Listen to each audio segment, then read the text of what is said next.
یوں تو دنیا میں بڑے بڑے جادوگر گزرے ہیں، لیکن اگر رہتی دنیا تک کسی جادوگر کا نام یاد رکھا جائے گا اور اس کا ذکر کیا جائے گا تو وہ ہے سامری جادوگر۔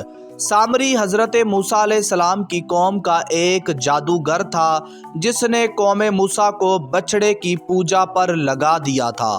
قرآن حکیم میں یہ نام 3 بار استعمال ہوا ہے۔ سورۃ طٰہٰ کی آیت نمبر 85، 87 اور 95 میں۔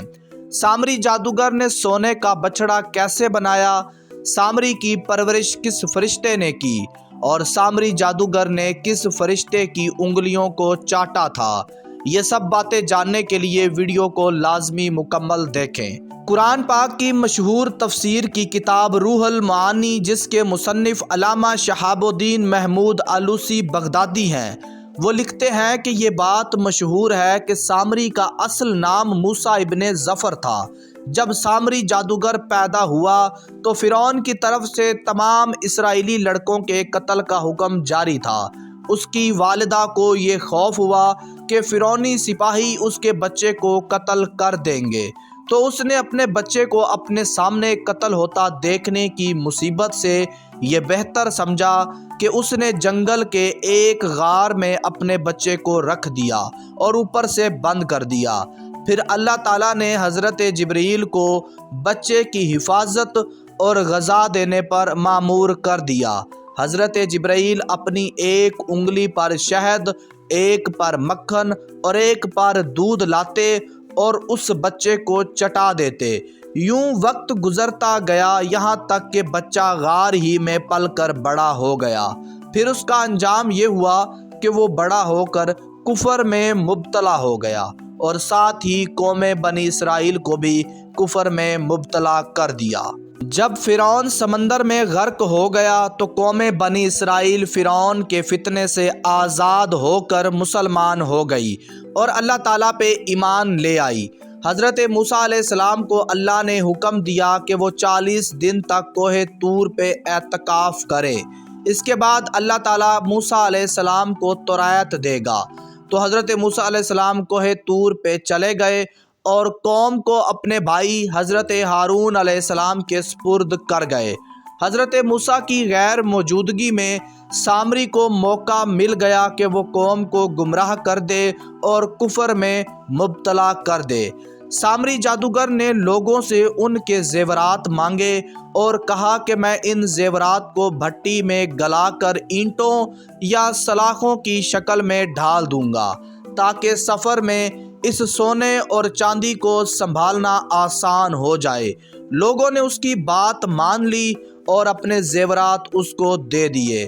سامری جادوگر نے زیورات کو آگ کی بھٹی میں ڈال کر ایک بچڑا بنا دیا، لیکن اس وقت اس میں جان نہیں تھی، تو سامری نے حضرت جبرائیل علیہ السلام کے گھوڑے کے سم کی مٹی اس بچڑے کے منہ میں ڈالی، تو مٹی کی برکت سے اس بچڑے کے اندر سے بھاں بھاں کی آوازیں نکلنے لگیں۔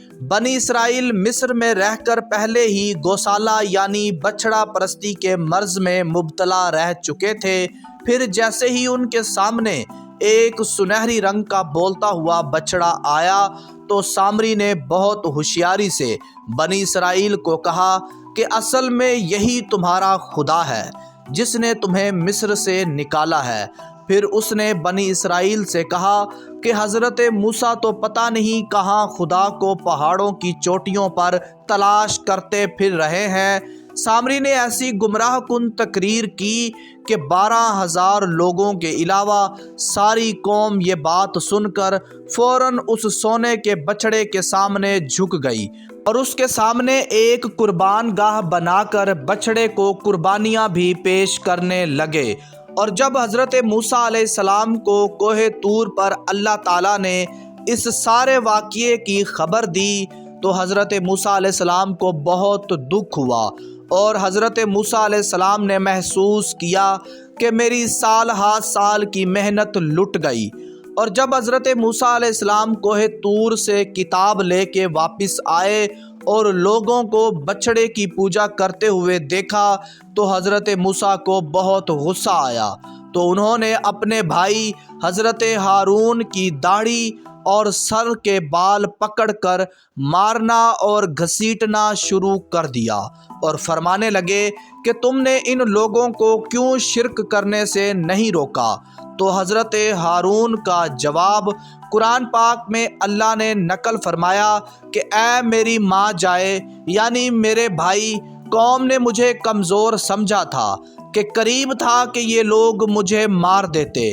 بھائی کی بات سن کے حضرت موسیٰ کا غصہ ٹھنڈا ہوا اور اللہ سے حضرت ہارون کی بخشش کی دعا مانگی۔ پھر حضرت موسیٰ نے بچڑے کو توڑ کے آگ میں جلا دیا اور ریزہ ریزہ کر کے دریا میں بہا دیا، اور اللہ تعالیٰ نے حکم دیا کہ جن لوگوں نے بچڑے کی پوجا نہیں کی وہ لوگ بچڑے کی پوجا کرنے والوں کو چن چن کر قتل کر دے۔ پھر سامری جادوگر سمیت 70,000 لوگ قتل کر دیے گئے۔